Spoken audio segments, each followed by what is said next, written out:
Imagine waking up one morning and finding that the price of everything around you has quietly but dramatically shifted overnight. Your grocery bill is higher, the cost of shipping your online order has doubled, the airline ticket you booked last month now comes with a surcharge that makes your stomach drop. This is not a distant dystopian fantasy. This is the very real and very possible world that emerges when a barrel of oil crosses the threshold of $150 and pushes toward $200. Oil is not just fuel. It is the invisible thread woven through every single product, service, and system that modern civilization depends on. When that thread tightens, everything connected to it feels the strain. To understand what happens to the world economy under such extreme oil prices, we need to start at the foundation and work our way up, because the consequences are layered, interconnected, and far more sweeping than most people realize. Before diving into the consequences, it is worth understanding how oil could even reach $150 to $200 per barrel in the first place. History gives us clues. In 2008, oil briefly touched $147 per barrel before the global financial crisis crashed demand. The combination of geopolitical tension, supply disruptions, and surging demand from emerging economies pushed prices to that edge. Now imagine a scenario where multiple pressure points collide simultaneously. A major conflict in a key oil-producing region, say the Middle East or the Caspian Basin, could cut off millions of barrels per day from global supply. At the same time, a faster-than-expected economic recovery in China and India could send demand surging. Add to that the long-term underinvestment in new oil fields that has been happening since the renewable energy transition began, and you have a perfect storm. OPEC Plus nations deciding to maintain strict production cuts would only amplify the pressure. In this environment, markets panic, speculators pile in, and before long, $200 per barrel is not a ceiling but a milestone on the way up. The first place ordinary people feel the impact is at the gas station. When crude oil hits $150 to $200 per barrel, gasoline prices in the United States could easily reach $6 to $9 per gallon.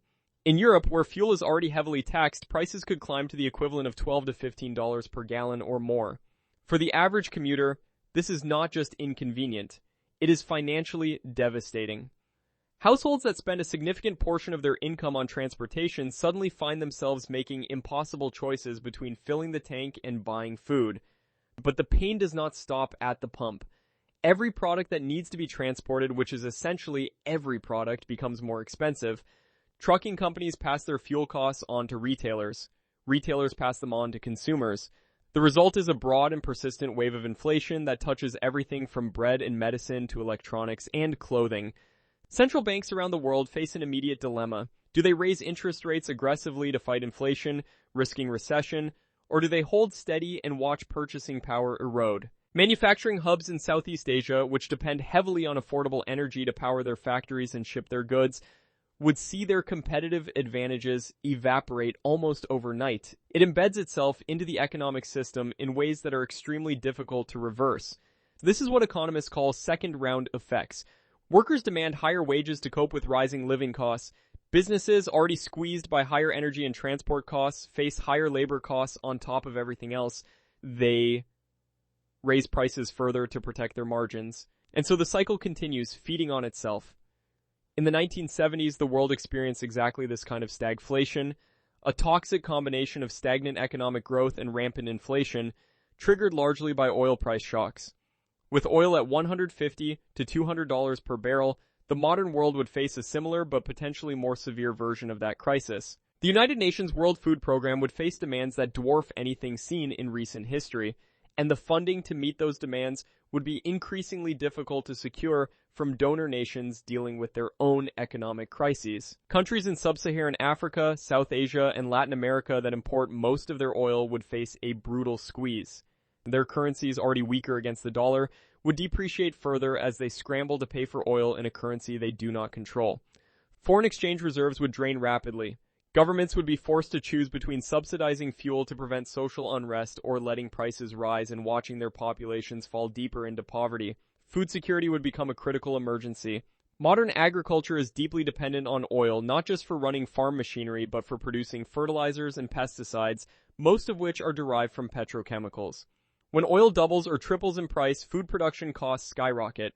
In countries where people already spend 50 to 70% of their income on food, this is not an economic statistic, it is a matter of survival. Not every nation would suffer equally. In fact, for some countries, oil at $150 to $200 per barrel would represent an extraordinary windfall. Saudi Arabia, the United Arab Emirates, Kuwait, Qatar, Russia, Norway, and other major oil exporters would see their revenues surge to historic levels. The Gulf states, already sitting on massive sovereign wealth funds, would accumulate capital at a staggering pace. They would have the financial firepower to invest aggressively in infrastructure, technology, and foreign assets. Russia, despite facing Western sanctions, would find its oil revenues more than compensating for trade restrictions, giving the Kremlin significant geopolitical leverage.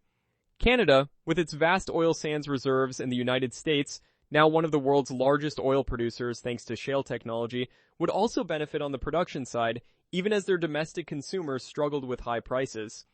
This creates a fascinating and deeply uncomfortable tension within these societies, where the energy sector booms while ordinary citizens feel the squeeze of expensive fuel and rising costs. There is one powerful and potentially transformative consequence of oil reaching these extreme price levels, and it is the dramatic acceleration of the transition to renewable energy. When gasoline costs $9 per gallon, the economic case for electric vehicles becomes overwhelming. When electricity generated from solar and wind is dramatically cheaper than electricity generated from oil or gas, businesses and governments rush to make the switch. Investment in solar panels, wind turbines, battery storage, and green hydrogen would surge to levels never seen before. Countries that had been slow to commit to renewable energy targets would suddenly find the political will to move fast. The International Energy Agency has long argued that high fossil fuel prices are one of the most powerful drivers of clean energy adoption, and at $150 to $200 per barrel, that argument would be proven beyond any doubt. However, this transition takes time, and in the short to medium term, the pain would be real and widespread before the benefits of cheaper, cleaner energy begin to materialize for the broader population. The real question is, what kind of world would be built in the aftermath, and whether the lessons learned would be wise enough to prevent the next crisis before it arrives. The geopolitical map shifts. Nations that built their power on oil wealth either cement their dominance or face an existential reckoning as the world eventually moves away from fossil fuels. Countries that invested early and aggressively in renewable energy emerge as the new economic powerhouses. Supply chains are restructured with a greater emphasis on localization and resilience rather than pure efficiency. The era of cheap globalization, built on cheap oil, comes to an end. In its place rises a more fragmented but potentially more resilient global economy. The human cost of getting from here to there would be immense, measured in lost jobs, broken businesses, political instability, and in the developing world, genuine humanitarian suffering. But history has shown repeatedly that economic shocks, as painful as they are, also carry within them the seeds of transformation.